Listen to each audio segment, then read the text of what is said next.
자, 잠깐 복습을 하도록 하겠습니다. 지난 시간에 살펴본 내용은 나팔의 일반적인 개념을 살펴보았습니다. 나팔은 하나님의 역사 개입이다, 하나님의 임재다라고 말씀을 드렸고, 이스라엘 백성들은 하나님의 도우심이 절실하게 필요할 때에 나팔을 불어서 하나님에게 도와달라고 신호를 보냈습니다.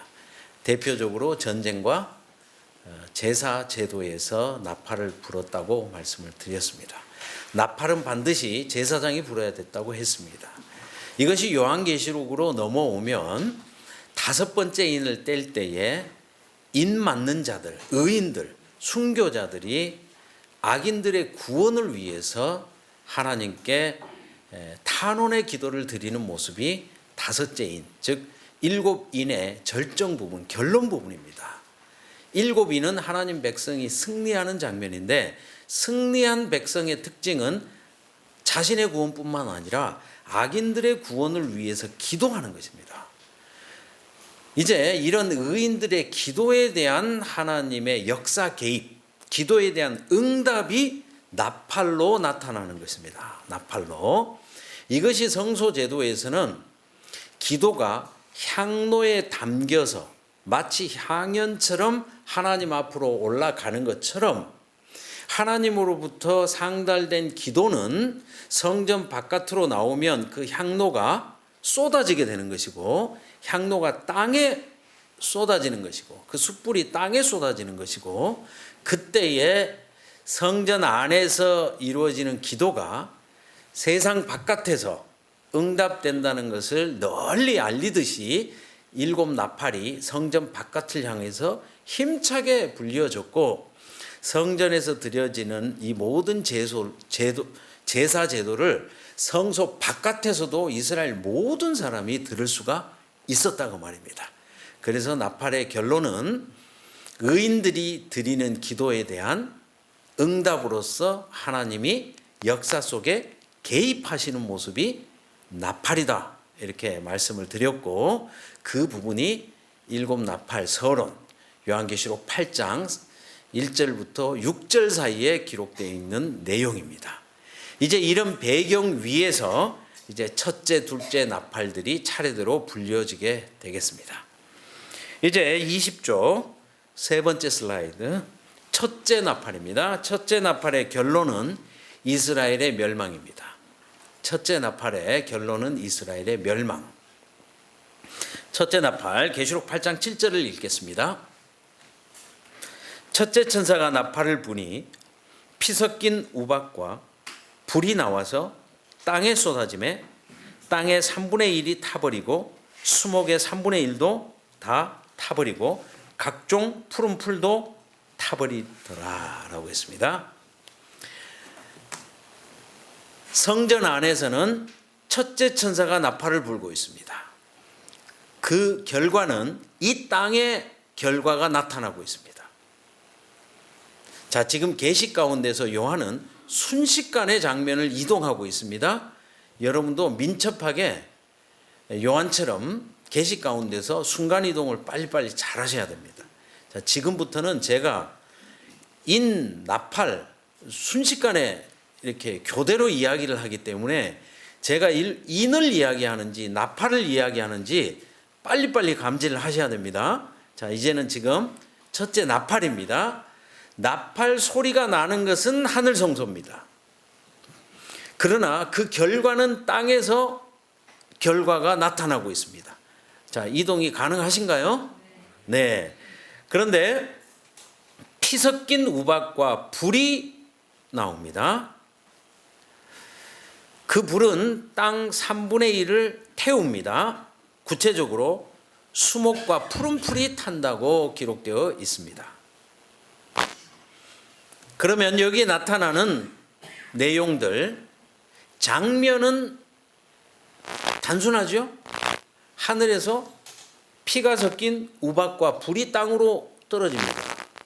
그 결과 땅에 있는 수목이나 푸른 풀이 타버립니다. 장면은 간단하죠? 해석이 어렵죠.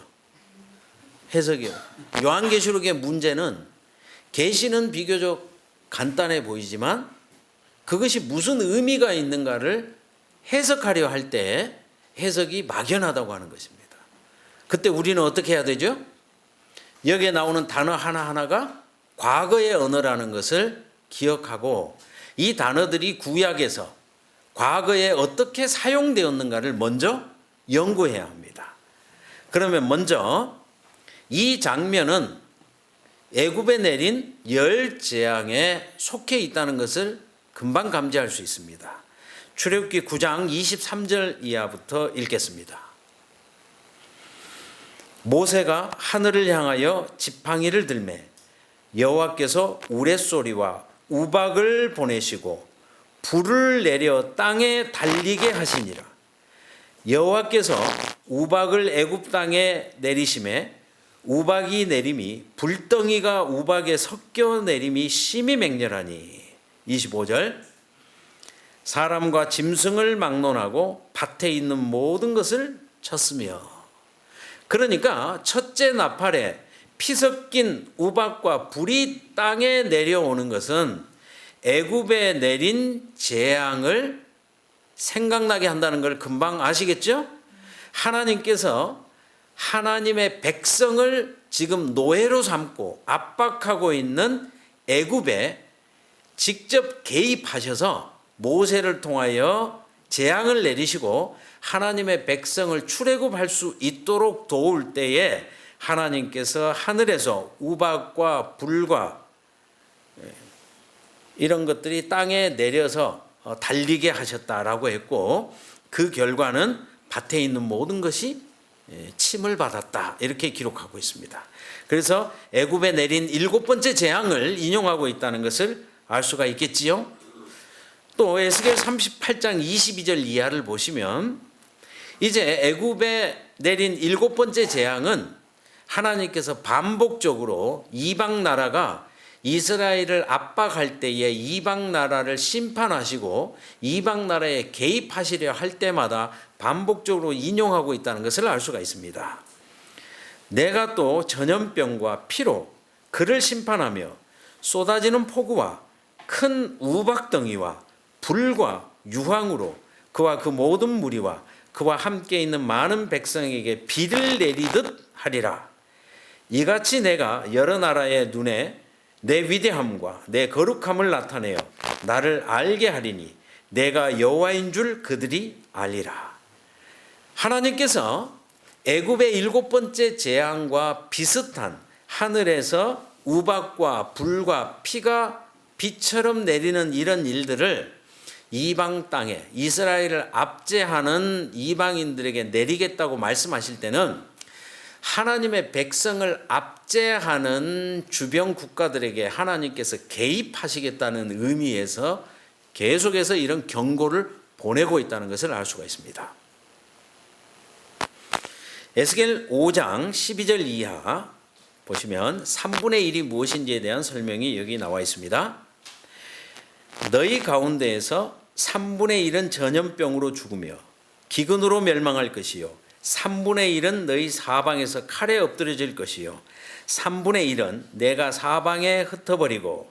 자, 이 말씀들을 보면 하나님께서 배도한 이스라엘을 심판하실 때 3분의 1이라는 숫자를 거듭 사용하고 있는 것을 알 수가 있겠습니다. 그래서 하늘에서 피 섞인 우박과 불이 내려오는 것은 과거에 하나님께서 하나님 백성을 압박하는 주변 국가를 심판하기 위해서 역사에 개입하시겠다는 표현이고 3분의 1은 하나님께서 당신이 심판을 행하실 때에 3분의 1이라는 숫자를 이렇게 많이 사용한 것을 볼 수가 있고 이 모든 것이 종합적으로 첫째 나팔이 불려질 때 나타나고 있는 것을 알 수가 있겠습니다. 이제 푸른 풀, 수목에 대해서 살펴보겠습니다. 구약에서 수목, 나무는 하나님의 백성을 상징하지요. 잘 아시는 시편 1편 1절로 3절을 보시면 복 있는 사람은 시냇가에 심은 나무 같다. 그렇게 표현하고 있지 않습니까? 그래서 구약에서 수목은 하나님의 백성을 상징했습니다. 특히 푸른 풀, 마른 풀 이렇게 구별해서 나타날 때도 있습니다. 21쪽을 좀 보겠습니다.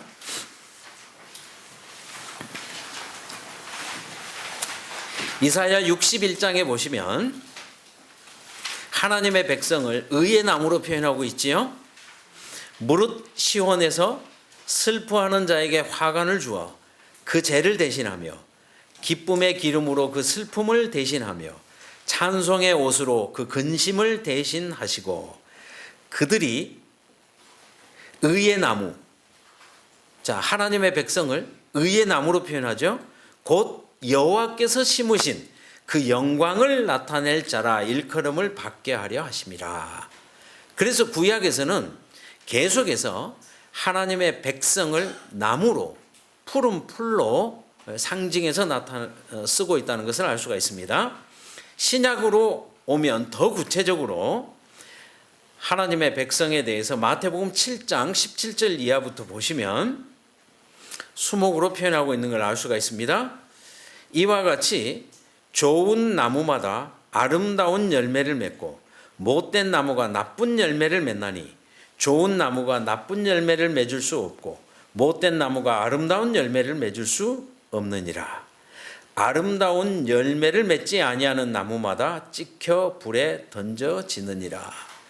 예수님의 비유 가운데서도 하나님의 신실한 백성을 아름다운 나무, 그런가 하면 배도하고 멸망으로 가는 나무를 못된 나무로 비유해서 표현하고 있다는 것을 알 수가 있습니다. 이제 첫째인과 상당히 밀접한 관계를 갖고 있는 한 두 가지 성경절을 좀 읽겠습니다. 누가복음 23장에 보시면 28절과 31절을 읽겠습니다. 예수께서 돌이켜 그들을 향하여 이르시되 예루살렘의 딸들아 나를 위하여 울지 말고 너희와 너희 자녀를 위하여 울라. 31절 푸른 나무에도 이같이 하거든 마른 나무에는 어떻게 되리요 하시니라. 예수님께서 나무가 하나님의 백성인데 하나님 백성을 또 구별해서 푸른 나무와 마른 나무로 구별하고 있습니다. 그래서 이스라엘의 구약 이스라엘의 마지막 부분에 푸른 나무는 남은 자로 마른 나무는 곧 멸망으로 갈, 즉 구약을 고집하다 구약의 멸망과 함께 남은 자에서 이탈하게 될 이스라엘 백성을 마른 나무로 구별해서 표현하고 있는 것을 알 수가 있겠습니다. 나무가 한때 하나님의 백성을 상징했으나 구약의 마지막 부분에는 남은 자가 구원을 얻고 끝까지 구약에 머무른 자들은 이스라엘 멸망과 함께 멸망으로 갈 자들이기 때문에 그들을 구별해서 푸른 나무와 마른 나무로 구별하고 있다는 것을 알 수가 있습니다. 좀 이해가 되셨습니까? 자, 그 말은 나무 중에도 멸망할 나무가 있다는 뜻이죠. 네. 자, 에스겔 20장 47절에도 보시면 남쪽의 숲에게 이르기를 여호와의 말씀을 들을지어다. 주 여호와께서 이같이 말씀하셨느니라. 내가 너희 가운데 불을 일으켜 모든 푸른 나무와 모든 마른 나무를 없애리니 맹렬한 불꽃이 꺼지지 아니하고 남에서 북까지 모든 얼굴이 그슬릴지라. 그래서 나무가 하나님의 백성이었지만 이스라엘의 끝부분으로 가면 나무 중에서 멸망할 나무가 마른 나무로 이렇게 분리되고 있는 모습을 볼 수가 있습니다. 자, 그렇다면 이제 첫째 나팔을 다시 한번 머릿속으로 그려보겠습니다. 하늘에서 피와 불이 우박과 같이 땅으로 쏟아져 내립니다. 그때 이 땅에 있는 수목의 3분의 1과 풀의 3분의 1이 사위어 타버립니다. 그러면 하늘에서 피와 우박과 불이 내리는 것은 하나님의 심판이고 의인의 기도에 대한 하나님의 역사 개입입니다. 땅에 거하는 자들에게 하나님께서 개입하셔서 그들을 심판하는 장면입니다. 그런데 수목과 푸른 나무는 하나님의 백성입니다. 그렇다면 하나님의 심판이 하나님의 백성에게 임하는 이러한 모습입니다. 이해가 되셨습니까? 구약에서 대부분은 하나님의 심판이 하나님의 백성을 압제하는 주변 국가, 애굽에, 바벨론에, 아시리아에 하나님의 심판이 내렸습니다. 그런데 지금은 하나님의 심판이 하나님의 백성에게 내리고 있는 모습입니다.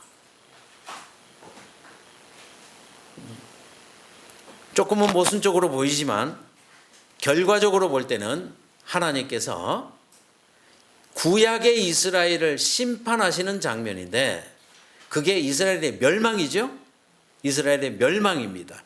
그들이 멸망하는 이유는 무엇입니까? 초대교회를 핍박하는 것입니다. 그래서 신약의 교회가 시작하려고 할 때 오순절날 신약의 교회가 시작될 때에 신약의 교회를 첫 번째 핍박하고 압박했던 대상은 구약의 이스라엘 백성들입니다. 대표적으로 사울이죠. 예. 이스라엘 백성들이 신약에 이제 막 태동하는 교회를 압박하기 위해서 여러 가지 방법으로 압력을 행하는 모습이 사복음서에서 이미 예수님 시절에 시작되었고 바울의 서신도 대표되는 편지서에서 모든 이스라엘 백성들이 분노하듯이 초대교회를 핍박하는 그런 모습이 지속적으로 기록되어 있습니다. 그러므로 초대교회의 첫 번째 기도 제목은 유태인을 위한 기도였습니다. 네. 우리를 압박하는 이들을 구원해 달라는 초대교회의 기도에 대한 응답으로 하나님께서 구약의 이스라엘을 사실 한때 자기 백성이었지만 하늘의 심판으로 예루살렘을 멸망시킬 수밖에 없는 그것이 첫째 나팔에 해당되겠습니다. 자, 첫째 나팔은 의인들의 기도에 대한 하나님의 역사 개입으로서 한때 자기 백성이었으나 이제는 남은 무리에서 이탈하게 되는 구약의 이스라엘을 멸망시킴으로써 하나님께서 역사 속에 개입하시는 모습, 이것이 첫째 나팔로 시작되고 있습니다. 자, 다섯 번째 슬라이드를 보시면 첫째 나팔은 배도한 구약 이스라엘을 심판하는 것이다, 이렇게 결론 내려져 있지요. 심판은 구약에서도 에스겔 9장 6절에 보시면 늙은 자와 젊은 자와 처녀와 어린이와 여자를 다 죽이되 이마에 표 있는 자에게는 가까이 하지 말라.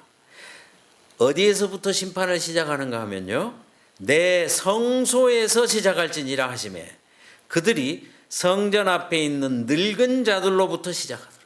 심판은 하나님의 성전에서부터, 장로님들부터, 교회 감독부터 심판하는 것입니다. 한때 하나님의 가장 신실한 백성이었던 하나님 집에서부터 심판이 시작해서 땅끝까지 심판이 쭉 이어져 가는 것이 구약도 또 신약도 심판의 순서입니다. 베드로전서 4장 17절을 보시면 하나님 집에서 심판을 시작할 때가 되었나니 만일 우리에게 먼저 하면 하나님의 복음을 순종하지 아니하는 자들의 그 마지막은 어떠하며 라고 베드로가 한탄하고 있습니다. 그래서 심판은 하나님의 집에서부터 가장 많은 빛을 받았던 사람들로부터 심판이 시작되는 것입니다. 그래서 첫째 나팔, 자, 나팔의 의미를 다시 한번 생각해 보시죠. 나팔은 다섯 번째 인에서 드려지는 의인들의 기도에 대한 응답으로서 하나님이 그 기도의 대상에게 개입하시는 장면이 나팔이죠. 자, 초대교회의 첫 번째 기도 제목은 한때 나의 아버지였고 한때 나의 어머니였고 한때 나의 딸이었던 자기 식구들을 향한 기도입니다. 이것이 초대교회가 드린 첫 번째 기도의 대상입니다. 하나님께서 그들을 역사 속에 개입해 주셨는데 이스라엘을 멸망시킴으로써 더 이상 구약에 머무를 필요가 없고 빨리 신약의 교회로 들어오라는 하나님의 호소, 이것이 예루살렘 AD 70년에 예루살렘 성전을 무너뜨린 이유입니다. 하나님께서 이 성전을 무너뜨리지 아니했더라면 이스라엘은 계속해서 양잡아 제사 드렸을 것입니다. 그래서 이스라엘은 예루살렘이 회파될 때까지 국가적으로 양잡아 제사 드렸습니다. 그러나 더 이상 양잡아 제사를 드리는 한 그들에게는 십자가의 빛이 다가갈 수가 없었습니다. 그래서 한때는 양잡아 제사 드리는 것이 하나님께 예배하는 방법이었지만 이제는 그것이 걸림돌이 된 것입니다. 십자가 이후에는 그것이 빨리 없어져야 구약의 백성들이 빨리 신약으로 남은 무리로 가담할 수 있기 때문에 초대교회가 드리는 자기 형제들을 위한 간절한 기도에 하나님께서 직접 응답하셔서 한때 자기 백성이었던 이스라엘을 하늘의 심판으로 개입하는 모습, 이것이 첫째 나팔을 불 때 피 섞인 우박과 같은 것이 땅에 내려서 수목을, 풀을 사유해 버리는 장면으로 표현되고 있는 것입니다. 자, 조금 충격적이신가요? 예. 그러나 차근차근 이렇게 잘 논리적으로 따라오시고 특별히 동영상을 또 반복해서 보시면서 이해하시면 좋겠습니다. 자, 이제 둘째 나팔입니다. 둘째 나팔. 둘째 나팔의 결론은 로마 제국의 멸망입니다. 로마 제국의 멸망. 자, 먼저 서론 질문을 드려보겠습니다. 초대교회가 첫 번째 기도 제목이 자기 가족이었다면 두 번째 기도 제목은 어딜까요? 로마입니다. 자기들을 압제하고 있는 로마인들을 위해서. 그 당시 로마는 세계죠. 세상이죠. 세상의 모든 것이 지금 로마입니다. 로마는 온 세상을 통일했습니다. 그렇기 때문에 첫째는 교회 아니고 두 번째는 교회 바깥에 있는 그 당시의 세상을 향해서 기도하는 것이죠. 그래서 첫째 기도 제목은 교회 안에 있는 식구들, 두 번째 기도 제목은 교회 바깥에 있는 세상을 향해서 기도하는 것인데 초대교회 시절의 세상은 로마입니다. 그래서 하나님께서 이제 로마에 역사적으로 개입하는 모습이 둘째 나팔을 불 때에 나타나고 있는 것입니다. 8장 8절부터 읽겠습니다. 둘째 천사가 나팔을 부니 불붙는 큰 산과 같은 것이 바다에 던져짐에 바다의 3분의 1이 피가 되고 바다 가운데 생명 가진 피조물들의 3분의 1이 죽고 배들의 3분의 1이 깨지더라고. 자, 또 머릿속으로 동영상을 그려보겠습니다. 하늘 성전에서는 두 번째 천사가 나팔을 불었습니다. 결과는 이 땅에 나타나고 있습니다. 불붙는 큰 산과 같은 것이 바다에 던져지고 있습니다. 장면은 좀 희귀하지만 한번 상상을 해 보십시오. 산이 불에 붙었습니다. 이게 바다에 던져집니다. 그 결과는 바다 3분의 1이 피로 변했습니다. 공상 영화 같습니다. 또 그 결과 바다의 생명체들의 3분의 1이 죽습니다. 배들의 3분의 1이 다 파괴됩니다. 또 장면은 좀 간단하지요? 그러나 이것이 무슨 의미가 있는지 또 구약의 언어를 통하여 해석해 봐야 되지 않겠습니까? 먼저 이사야 2장 2절 이하부터 보시면 말일에 여호와의 전의 산이 모든 산꼭대기에 굳게 설 것이요 모든 작은 산들 위에 뛰어나리니 만방이 그리로 모여들 것이라. 만방이 어디로 모여든다고요? 여호와의 전의 산으로. 그래서 구약에서는 산이 의미하는 것은 나라를 의미했습니다. 산은 나라입니다. 이 내용은 예레미야 51장이나 에스겔 35장이나 오바댜 8장이나 계속해서 오바댜 8절이나 계속해서 구약에서 산이 나라를 상징하는 것으로 나타나고 있다는 것을 쉽게 알 수가 있습니다. 그러면 저희는 불 붙는 산, 불탄 산에 대해서 지금 알아봐야 되니까요. 자, 산이 나라인데 여기 불탄 산은 어디인가? 예레미야 51장입니다. 자, 22쪽 첫 번째 슬라이드. 예레미야 51장 24절 이하를 보시면 너희 눈앞에서 그들이 시온에서 모든 악을 행한 대로 내가 바벨론과 갈대아 모든 주민에게 갚으리라. 여호와의 말씀이니라. 여호와의 말씀이니라. 온 세계를 멸하는 멸망의 산아, 보라, 나는 너의 원수라. 나의 손을 너의 위에 펴서 너를 바위 위에 굴리고 너로 불탄 산이 되게 할 것이니. 자, 하나님께서 바벨론의 심판을 말씀하시면서 바벨론을 멸망의 산이라고 불렀고 불탄 산이 되게 하겠다. 즉 바벨론을 멸망시키겠다. 이렇게 경고하고 있는 것을 볼 수가 있습니다.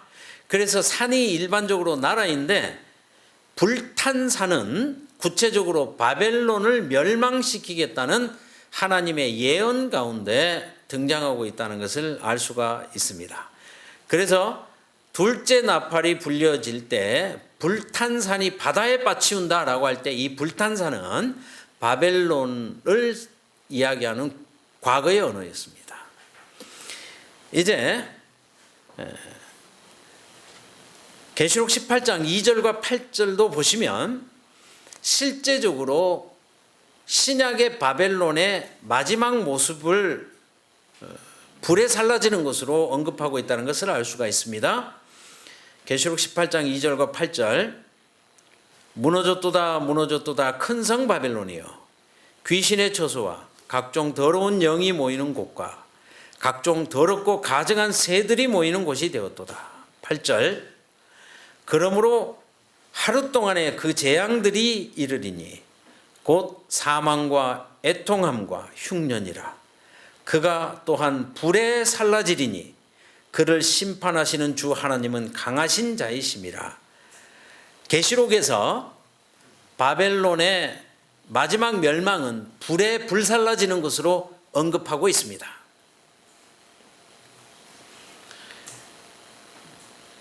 자, 이제 바다에 빠치운다는 것을 좀 살펴보도록 하겠습니다. 예레미야 51장 41절 이하부터 보시면 슬프다 새삭이 함락되었도다. 온 세상에 칭찬받은 성읍이 빼앗겼도다. 슬프다 바벨론이 나라들 가운데 황폐하였도다. 바다가 바벨론에 넘침이여 그 노도 소리가 그 땅을 뒤엎도다. 그래서 바벨론의 멸망을 바벨론이 바다에 잠기는 것으로 표현하고 있다는 것을 알 수가 있습니다. 그래서 바벨론의 멸망을 여러 각도에서 예언하고 있는데 불탄 산이 되게 하겠다. 그 다음에 바다에 잠기겠다. 그 다음에 예레미야 51장 63절 이하를 보시면 너는 이 책 읽기를 다한 후에 책에 돌을 메어 유브라데 강 속에 던지며 말하기를 바벨론이 나의 재난 때문에 이같이 몰락하여 다시 일어서지 못하리니 그들이 피폐하리라 하니라. 예레미야의 말이 이에 끝나니라. 하나님께서 책을 다 읽고 책을 돌에 메어서 유브라데스 강에 침몰시키는 그런 모습입니다. 그래서 바벨론이 이처럼 물에 빠치어진다. 이렇게 바벨론의 멸망을 또한 언급하고 있는 것을 볼 수가 있겠습니다. 결과적으로 말씀드리면 지금 요한계시록이 기록될 당시에 로마 제국은 별칭이 바벨론입니다. 그렇죠? 과거의 언어를 통하여 현재에 있는 대제국 로마의 멸망을 바벨론의 멸망이라는 언어를 이용해서 사용하고 있는 것입니다. 베드로전서 5장 13절을 보시면 초대교회에 로마를 부정적으로 언급할 때 바벨론이라고 말하지요. 택하심을 함께 받은 바벨론에 있는 교회가 너희에게 문안하고 내 아들 마가도 그리하느니라. 그래서 초대교회에서 로마를 바벨론이라는 별칭으로 부르고 있습니다. 네. 결과적으로 하나님께서 로마의 멸망을 과거의 언어 바벨론이 멸망할 때 사용했던 그 언어를 통해서 로마가 멸망할 것을 둘째 나팔에서 상징적으로 표현해주고 있는 것입니다. 바다가 피로 된다는 내용은 애굽에 내린 첫째 재앙을 생각나게 하지요. 출애굽기 7장 19절에 보시면 여호와께서 또 모세에게 이르시되 아론에게 명령하기를 너의 지팡이를 잡고 너의 팔을 애굽의 물들과 강들과 운하와 못과 모든 호수 위에 내밀라. 그것들이 피가 되리니 애굽 온 땅과 나무 그릇과 돌 그릇 안에 모두 피가 있으리라. 그래서 하나님께서 애굽을 심판하시고 하나님 백성을 압제하는 애굽에게 경고하실 때에 강물이 피로 변하는 이러한 재앙을 사용하셨습니다. 그래서 둘째 나팔에 이러한 내용이 나오고 있는 것을 볼 수가 있고요. 배들의 3분의 1이 깨어졌다고 그랬지 않습니까? 구약에서 배는 부의 상징입니다. 가장 부요한 나라들이 배를 부리며 상업을 했습니다. 그래서 배의 3분의 1이 깨친다는 말은 하나님께서 인간이 세워놓은 그러한 영화, 부, 재물을 심판하시는 그런 모습을 알 수가 있습니다. 계시록 18장에 보면 마지막 바벨론이 멸망할 때 17절 이하에 그러한 부가 1시간에 망하였도다. 모든 선장과 각처를 다니는 성객들과 선원들과 바다에서 일하는 자들이 멀리 서서 그가 불타는 연기를 보고 외쳐 이르되 이 큰 성과 같은 성이 어디 있느냐 하며 이르되 화 있도다. 이 큰 성이여 바다에서 배 부리는 모든 자들이 너의 보배로운 상품으로 치부하였더니 1시간에 망하였도다. 그래서 바벨론의 부 영화를 상징하는 것이 배와 뱃사람들과 배로 운반하는 상품들이었습니다.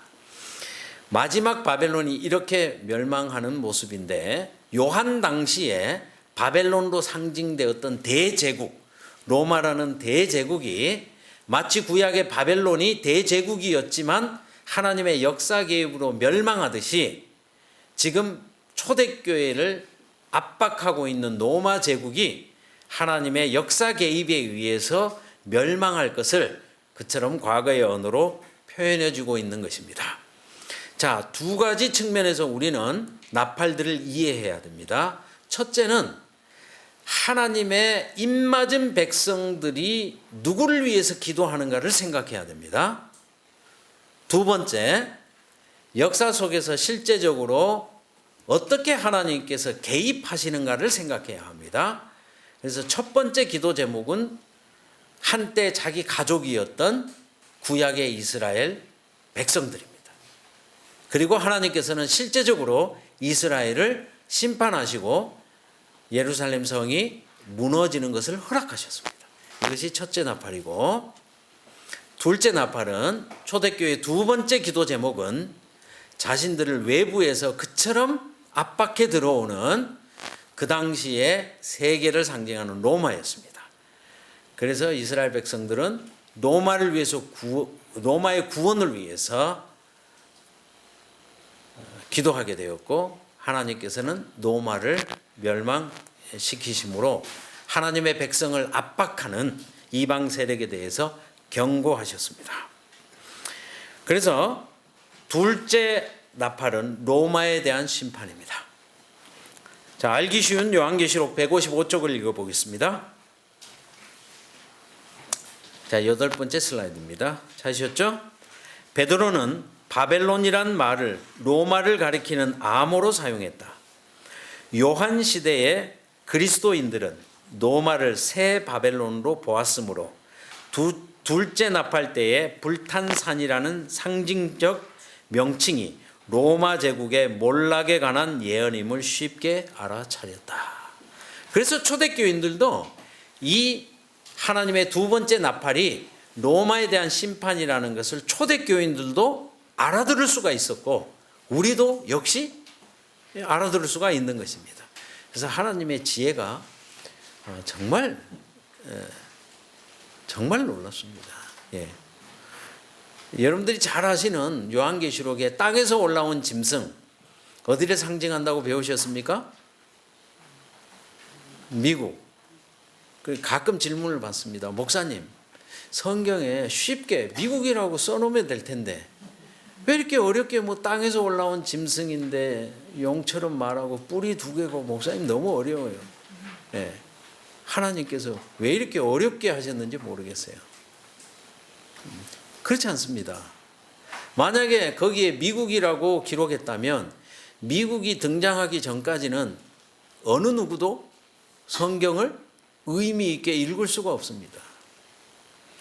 이것이 땅에서 올라온 짐승으로 상징적으로 표현되었기 때문에 1세기 사람들도 어떤 세력이라는 것을 알 수가 있고 중세 사람들도 알 수가 있고 마지막 사람들도 알 수가 있도록 모든 세대의 사람들이 다 알아들을 수 있는 언어로 하나님이 표현했다는 사실은 정말 하나님의 지혜가 놀라운 것입니다. 이를 위해서 하나님께서 과거의 언어를 사용하는 것입니다.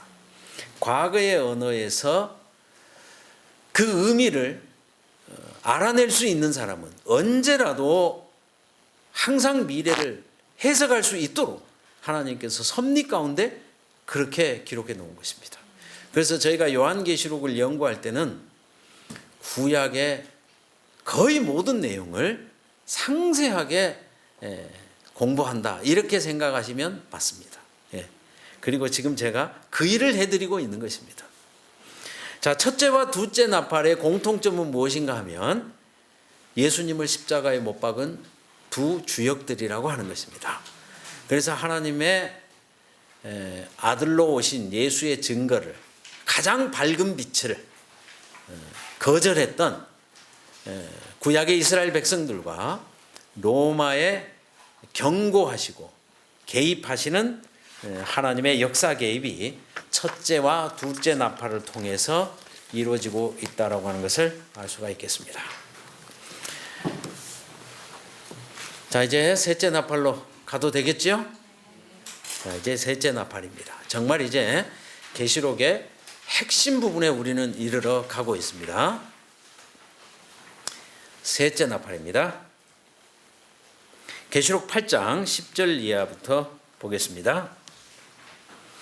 셋째 천사가 나팔을 부니 횃불같이 타는 큰 별이 하늘에서 떨어져 강들의 3분의 1과 여러 물샘에 떨어지니 이 별 이름은 쓴 쑥이라. 물의 3분의 1이 쓴 쑥이 되매 그 물이 쓴 쑥이 되므로 많은 사람이 죽더라. 자, 또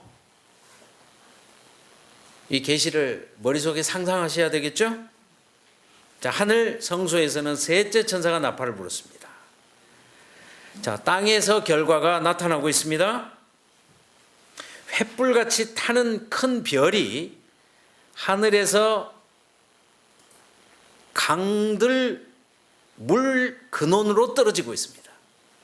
마치 별똥별이 떨어지는 것처럼 이렇게 하늘의 별이 떨어지고 있습니다. 근데 물샘에 떨어지고 있습니다. 그런데 이 떨어지는 별은 이름이 있습니다. 쓴 쑥입니다. 우리나라에서는 쑥이 약초지만 지금 성경 배경에서 쑥은 독초입니다. 그래서 쓴이라는 말을 계속 붙이고 있습니다. 쓴쑥. 별 이름은 쓴쑥이고 쓴쑥이 떨어진 물들은 다 쓴 물이 됩니다. 그 결과는 물을 마신 사람들이 죽게 됩니다. 역시 모든 물이 아니고 3분의 1의 물이죠. 네. 장면은 또 비교적 쉽지만 해석이 어렵죠. 역시 과거의 언어, 성경으로 해석하겠습니다. 먼저 별입니다. 별. 계시록 12장 3절 이하부터 보시면 하늘에 또 다른 이적이 보이니 보라 한 큰 붉은 용이 있어 머리가 7이요 뿔이 10이라. 그 여러 머리에 7 왕관이 있는데 그 꼬리가 하늘의 별 3분의 1을 끌어다가 땅에 던지더라. 자, 여기 별, 하늘의 별. 이 하늘의 별이 문맥상 타락한 천사죠. 사탄이 반역을 통하여 타락한 천사들을 꼬여서 이 땅으로 추방되는, 끌어내리는 그러한 장면이 별들을 끌어내린다 이렇게 표현되어 있죠. 그래서 성경에서 별은 천사들을 상징하는 것으로 자주 사용되어졌습니다. 그 중에서도 특별히 사탄에 대한 내용을 살펴보겠습니다. 천사장이었던 사탄에 대해서는 이사야 14장 12절 이하에서 계명성으로 기록하고 있죠. 너 아침의 아들 계명성이여 어찌 그리 하늘에서 떨어졌으며, 밑줄을 그어야 되겠죠. 떨어졌으며. 자, 셋째 나팔을 불 때 별이 떨어지지 않습니까? 여기 떨어졌으며 너 열국을 엎은 자여 어찌 그리 땅에 찍혔는고. 네가 네 마음에 이르기를 내가 하늘에 올라 하나님의 무별 위에 내 자리를 높이리라. 내가 북극 지폐 산 위에 앉으리라. 가장 높은 구름에 올라가 지극히 높으신 이와 같아지리라 하는도다. 그러므로 사탄은 계명성 가장 밝은 빛으로 언급되어 있고 그는 하늘에서 떨어진 별로 언급되고 있는 것을 알 수가 있습니다. 이처럼 사탄이 하늘에서 떨어지는 장면은 구약과 신약에 반복적으로 등장하는데요. 신약 한 군데를 더 찾아보겠습니다. 누가복음 10장 17절 이하부터 보시면 70인이 기뻐하며 돌아와 이르되 주여 주의 이름이면 귀신들도 우리에게 항복하더이다. 예수께서 이르시되 사탄이 하늘로부터 번개같이 떨어지는 것을 내가 보았노라. 그러므로 사탄이 하늘에서 떨어진다는 장면은 신약과 구약에 반복적으로 나타나고 있습니다. 여기 셋째 나팔에서 하늘에 횃불같이 타는 별이 떨어진다, 아주 밝은 별이 떨어진다라고 할 때 이것은 사탄이 추방되어 떨어져서 물들을 오염시키는 그런 모습을 쉽게 추론해 볼 수가 있겠습니다. 에레미야 2장 13절을 보시면 물에 대한 이야기가 나오고 있습니다. 내 백성이 두 가지 악을 행하였나니 곧 그들이 생수의 근원되는 나를 버린 것과 스스로 웅덩이를 판 것인데 그것은 그 물을 가두지 못할 터진 웅덩이들이니라. 물은 구약에서 생명수, 하나님께서 주시는 생명의 근원, 말씀의 근원, 복음, 물은 이런 것들을 상징했습니다. 그래서 생수의 근원이 되는 분 하나님, 그 하나님을 버리고 스스로 다른 길을 찾아가는 것을 스스로 웅덩이를 판 것으로 이렇게 기록하고 있는 것을 볼 수가 있습니다. 그래서 구약의 언어로 생수는 생명의 근원, 하나님이 주시는 모든 생명의 말씀, 이것을 생수로 언급하고 있고, 하나님은 그 생수의 근원으로 언급되고 있는 것을 알 수가 있습니다. 신약에서도 예수님께서 요한복음 7장에 보시면 나를 믿는 자는 성경의 이름과 같이 그 배에서 생수의 강이 흘러나오리라 하시니 이는 그를 믿는 자들이 받을 성령을 가리켜 말씀하신 것이라. 신약도 역시 생수는 하나님의 말씀, 복음, 그 모든 근원은 하나님으로 동일하게 언급하고 있는 것을 알 수가 있습니다. 그런데 하늘에서 떨어진 별이 이 물샘에 떨어지는 것입니다. 그리고 이 물샘을 오염시키는 것입니다. 결과적으로 이 쓴 쑥이라는 이름을 가진 이 별이 물샘을 오염시킴으로 생명수가 쓴물이 되는 그런 결과를 낳게 됩니다. 자, 쓴물에 대해서, 쑥에 대해서 살펴보겠습니다. 신명기 29장 18절을 보시면 너희 중에 남자나 여자나 가족이나 집하나 오늘 그 마음이 우리 하나님 여호와를 떠나서 그 모든 민족의 신들에게 가서 섬길까 염려하며 독초와 쑥의 뿌리가 너희 중에 생겨서, 그러므로 독초나 쑥의 뿌리는 비슷한 말이죠? 그렇죠? 두 가지 말이 평행으로 사용될 때는 비슷한 말이라는 것이죠. 그러면 이스라엘 백성들이 여호와를 떠나고 다른 신을 섬기면 그 안에서 독초와 쑥뿌리가 생겨난다, 그 말입니다. 그래서 이스라엘이 타락하고 이스라엘이 이방신을 섬길 때 그들에게는 쓴뿌리, 쑥뿌리가 생겨난다, 이렇게 표현하고 있는 것입니다. 그래서 쑥은 독초를 이야기하는 것입니다. 예레미야 9장 13절부터는 굉장히 중요한 성경절이고요. 셋째 나팔을 이해하는 핵심적인 말씀이 되겠습니다. 24쪽을 보시고요. 예레미야 9장 13절 이하를 보겠습니다.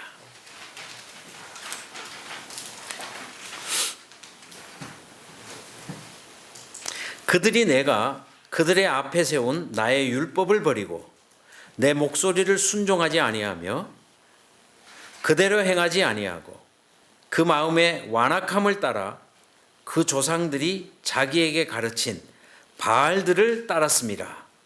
그러므로 만군의 여호와 이스라엘의 하나님께서 이같이 말씀하시느니라. 보라, 내가 그들 곧 이 백성에게 쑥을 먹이며 독한 물을 마시게 하고, 이스라엘 백성들이 율법을 버리고 바알을 따를 때에 하나님께서 배도한 백성들에게 쑥을 먹이고 독한 물을 마시게 하겠다라고 표현했습니다. 그들이 생수의 근원을 버리고 바알을 좇을 때에 그들은 쓴물을 마시는 것으로 표현되고 있는 것입니다. 그래서 하나님의 율법이 오염되어지고 이스라엘 백성들이 율법을 버리고 다른 길을 따라갈 때 그들은 쓴물, 그것을 마시는 경험을 한다, 이렇게 되어 있습니다. 자, 지금까지의 내용을 가지고 셋째 나팔을 한번 풀이를 해보겠습니다. 하늘에서 횃불처럼 타는 불이 물샘에 떨어집니다. 그런데 이 별의 이름은 쓴 쑥입니다. 자, 하늘에서 떨어진 천사는 사탄입니다. 사탄이 생수의 근원, 하나님의 말씀의 근원, 이것을 오염시키는 것입니다. 하나님의 율법과 하나님의 말씀과 이 생명수를 오염시키는 것입니다. 그 결과 생명을 주어야 될 하나님의 말씀이 쓴 쑥으로 변하고 쓴물로 변하기 때문에 이 말씀을 먹는 백성들이 죽게 되는 결과를 낳게 되는 것입니다. 결과적으로 이 셋째 나팔은 로마 이후에 등장하게 되는 세계적인 세력, 중세 교회, 중세 로마 가톨릭 교회가 하나님의 말씀을 오염시킴으로 그 말씀에 접촉하는 사람들이 오히려 죽게 되는 경험을 하게 되는 이 중세 암흑에 해당하는 것이 셋째 나팔입니다. 셋째 나팔은 사탄이 한때 두때 반때 동안 권세를 잡고 때와 법을 변경시키고 하나님의 말씀을 변질시켜서 생명의 근원이 되어야 될 하나님의 말씀이 오히려 쓴물이 되고 그 물을 마시는 많은 사람들이 오히려 죽게 되는 결과를 낳는 중세의 오염된 교회, 배도한 교회, 이 교회가 셋째 나팔의 심판의 대상이 되겠습니다. 이때 하나님의 신실한 백성들은 숨어들어 있습니다. 엘리야 시절의 7천인처럼 나타나지 않고 도망자의 신세로 그들이 기도하는 기도의 대상은 타락한 배교한 교회입니다. 하나님의 신실한 백성들은 알프스 산지에 숨어서 지하 동굴에 숨어서 이 타락한 교회를 위해서 간절히 기도하게 되는 것이고 하나님은 이 중세에 심판하셔서 중세가 사실 심판을 받는 그런 모습입니다. 이 점에 대해서 이미 사도 바울은 예언적으로 데살로니가 후서에 배교하는 교회에 대해서 기록하고 있습니다. 신약 교회가 배교하게 되고 배도하게 됩니다. 그래서 중세 암흑이 오게 되는 것이죠. 데살로니가 후서 2장 3절 이하에 누가 어떻게 하여도 너희가 미혹되지 말라. 먼저 배교하는 일이 있고 저 불법의 사람 곧 멸망의 아들이 나타나기 전에는 그날이, 여기 그날은 재림의 날이죠. 재림의 날이 이르지 아니하리니 그는, 자 불법의 사람이죠, 대적하는 자라 신이라 불리는 모든 것과 숭배함을 받는 것에 대항하여 그 위에 자기를 높이고 하나님의 성전에 앉아 자기를 하나님이라고 내세우느니라. 자, 사도 바울은 로마 이후에 배도하는 세력이 세상을 지배하게 될 것, 특별히 교회를 지배하게 될 것을 예언적으로 경고하고 있습니다. 자, 배교라는 말은 무슨 말이죠? 한때 하나님의 교회였으나 등을 돌린다는 뜻이지요. 한때 신실한 교인들이었으나 등을 돌린다는 뜻입니다. 그런데 그가 등을 돌리는 방법은 불법입니다. 불법. 하나님의 법을 변경했기 때문에 불법이라고 부르는 것이지요. 그래서 그가 하나님 성전에 앉아 있지만 그는 때와 법을 변경시킨 불법의 사람이고 그는 한때 하나님의 신실한 교회였던 초대교회가 변질된 모습이 바로 중세 교회입니다. 그래서 배교한 교회라고 하는 것입니다. 그러므로 중세 교회는 오염된 물, 즉 불법으로 교회를 오염시키고 그 결과 교회를 출입하는 많은 사람들이 죽게 되는 이런 결과를 낳게 되는 것입니다. 데살로니가 후서 2장 7절, 11절, 12절은 조금 더 자세하게 기록하고 있습니다. 불법의 비밀이 이미 활동하였으나 지금은 그것을 막는 자가 있어 그 중에서 옮겨질 때까지 하리라. 11절, 그러므로 하나님이 미혹의 역사를 그들에게 보내사 거짓 것을 믿게 하심은 진리를 믿지 않고 불의를 좋아하는 모든 자들로 하여금 심판을 받게 하려 하심이라. 그래서 하나님께서도 중세 암흑을 허락하시는 이런 모습을 볼 수가 있고, 그 모든 것을 대표하는 단어는 불법입니다. 때와 법을 변경하는 것입니다. 진리를 땅에 던지는 것입니다. 그래서 이들이 진리를 오염시켰기 때문에 물이 오염된 것으로 상징적으로 표현하고 있고, 구약의 이스라엘 백성들이 율법을 떠나서 바알을 섬길 때 하나님께서 그들에게 쓴 물을 쑥을 마시게 하겠다고 경고한 것처럼, 신약의 교회도 배교하게 될 때 쓴물을 마시는 그런 경험이 셋째 나팔에서 경험되는 것입니다. 자, 이제 결론적으로 셋째 나팔은 신약 교회의 배도입니다. 배교입니다. 구약의 이스라엘이 배도한 것처럼 신약의 교회도 배도하게 된다는 것입니다. 이것을 우리는 중세 암흑이라고 부르고 있고, 이 신약의 교회를 자기 권세 아래 두고 변질시킨 장본인은 사탄입니다. 사탄이 하나님으로부터 허락받은 기간이 한때와 두때와 반때 동안 하나님께서 자기 백성을 작은 뿔에게 붙이셨습니다. 완전히 그의 권세가 깨어지기까지 사탄에게 넘겨주셨습니다. 그때 사탄이 행한 일은 곧바로 때와 법을 변경해서 불법을 행하는 일을 행하게 되었고, 하나님의 변질된 말씀 때문에 심판을 받는 그런 모습입니다. 자, 그렇다면 질문이 하나 있습니다. 첫째와 둘째 나팔은 나라를 멸망시킴으로써 하나님이 심판하셨지 않습니까? 그런데 셋째 나팔에는 멸망이라는 단어가 빠져 있는 것 같습니다. 중세 자체가 사실 심판입니다.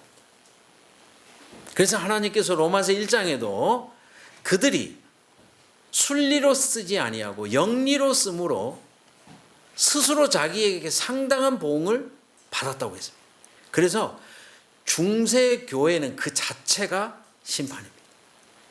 스스로가 죽는 그 자체, 그것이 심판이 이미 그들에게 오고 있는 것입니다. 자, 이해가 좀 되시나요? 네, 꼭 나라를 멸망해야 하나님이 역사에 개입하는 것이 아니고 내어버려 두사 그들이 스스로 그 결과를 당하게 하는 것이 하나님의 또 하나의 심판입니다. 그래서 중세교회는 스스로 쓴물을 마시게 함으로 그 결과가 무엇인지를 그를 물을 마시는 사람이 스스로 심판을 체험할 수 있도록 내어버려 두셨습니다. 이것이 셋째 나팔에서 하나님께서 역사 속에 개입하시는 모습입니다. 그래서 초대교회를 타락시킨 중세교회는 스스로 상당한 보응을 받는 이러한 심판을 받는 것이고, 이것이 셋째 나팔에 기록되어 있고, 이것이 하나님께서 중세교회에 개입하시는 모습, 스스로 상당한 보응을 받게 하는 그런 모습입니다. 이제 시간 여유가 조금 있으니까요, 꼭 알기 쉬운 계시록 읽어보시고 지금까지의 내용을 스스로 정리를 하셔야 합니다. 그래서 보지 말고 여러분께서 책을 덮으시고 계시록 4장부터 예수님이 보좌에 앉으실 때부터 첫째인, 둘째인, 셋째인 쭉 이렇게 도표를 그려가면서 내가 그것을 내 언어로 정리해서 쓸 수 있는지를 스스로 도표를 만들어가면서 복습을 해보시기를 바랍니다. 네. 우리의 기도에 응답하시는 살아계신 하나님을 인하여 찬양합니다. 초대교회가 그들을 압제하는 자들을 위해서 기도할 때 하나님께서 그들의 기도를 들으시고 역사 속에 구체적으로 개입해 주시고 교회에 갈 길을 열어주신 하나님의 은혜를 인하여 감사합니다. 어두워진 세상 역사 마지막을 지나가지만 저희에게도 기도할 수 있는 특권을 주시고 갈 길을 보여주심을 인하여 감사합니다. 저희가 다 기도하는 백성이 되게 하시고 살아남는 자들 될 수 있도록 인도해 주시옵소서.